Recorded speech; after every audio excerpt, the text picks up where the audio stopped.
Hi, John Dixon here from the Centre for Public Christianity.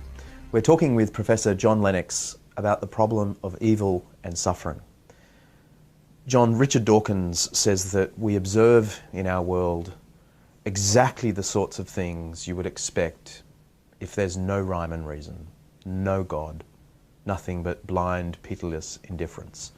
Isn't he right in a sense? That's the way it looks to him. And raising that question raises a very difficult question for people going through the traumas of suffering, having been on the wrong end of evil and so on. And I find it a very hard question as a Christian, because it's the main reason, I would say, why many of my good friends don't believe in God. So I feel the force of the argument. I think if we've never felt the force of that argument, we're not really human. On the other hand, it seems to me there are two levels to it. There's an intellectual side and there's an emotional side. It's one thing to sit in a studio like this and look at the problem dispassionately. It's another thing to be on the receiving end and to actually be involved in the suffering or the evil or the pain. Or Can we split those two questions? Yeah, I think we have to split them. And start with the intellectual one, because it's often presented as a proof against God's existence. That's right. And sometimes I react to it and say, okay, there isn't a God. So you've solved the problem now. You've got an intellectual solution. And that's the way life is. And the wonder is perhaps that so many people have a half reasonable life. But that's just the way it is, blind, pitiless indifference. So you get rid of the intellectual problem, but I notice what you don't get rid of, and that's the suffering. Sure. But you do get rid of all hope. Now, it could be that that's how it is, and we have to face it. As Richard Dawkins said to me, that, we got to face it. Well, we do have to face it. So the question for me comes to this: are there any grounds for believing, facing this head on, that there is a God? And what I'd want to say about that, I want to say a number of things about that, but the first is this: that because I'm a Christian, I have the problem, the intellectual problem. But because I'm a Christian, I believe that Jesus Christ rose as a matter of history the third day, and that death is therefore not the end. And because death is not the end, I do believe that God is going to be utterly fair, so that people who have had the wrong end of injustice will be ultimately compensated for that. And atheists have no such hope. So what atheism does is it appears to give you an intellectual solution to the problem, but it removes all hope.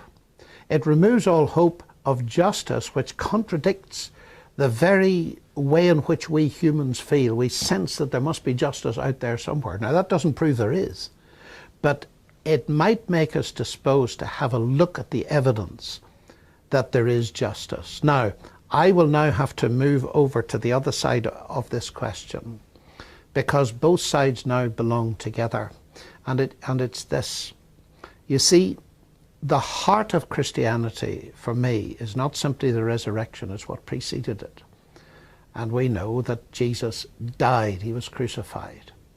Now, that would be of very little significance. There were many crucifixions around the time, as Josephus, for example, records. But the significance of this particular one is the nature of the person who was crucified.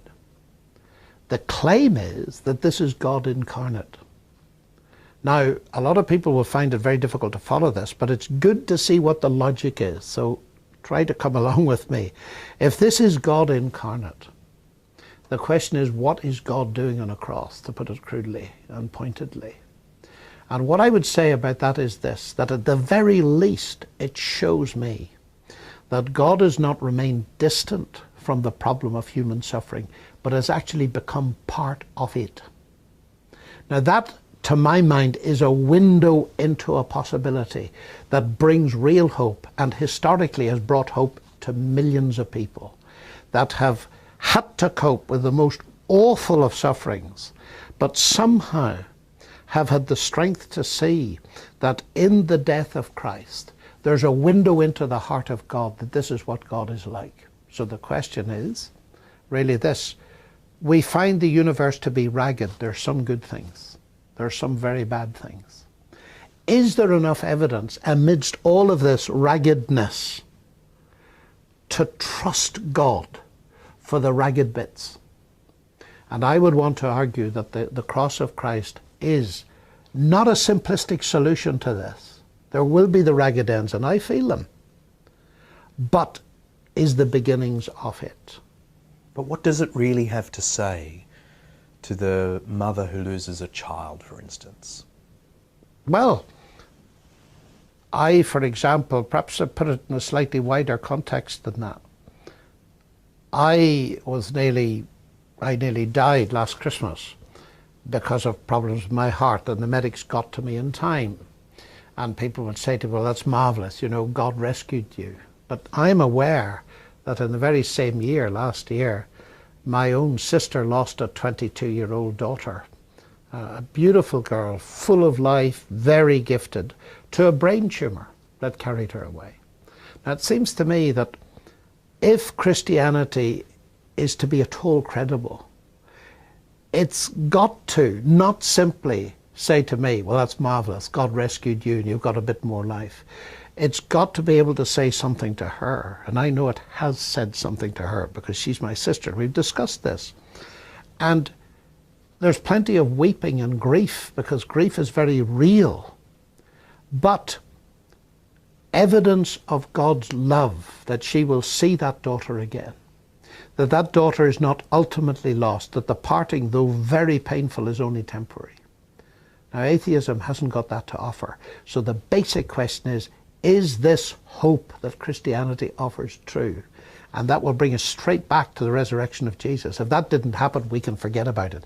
If it did, we can grasp onto it with all our heart and our mind.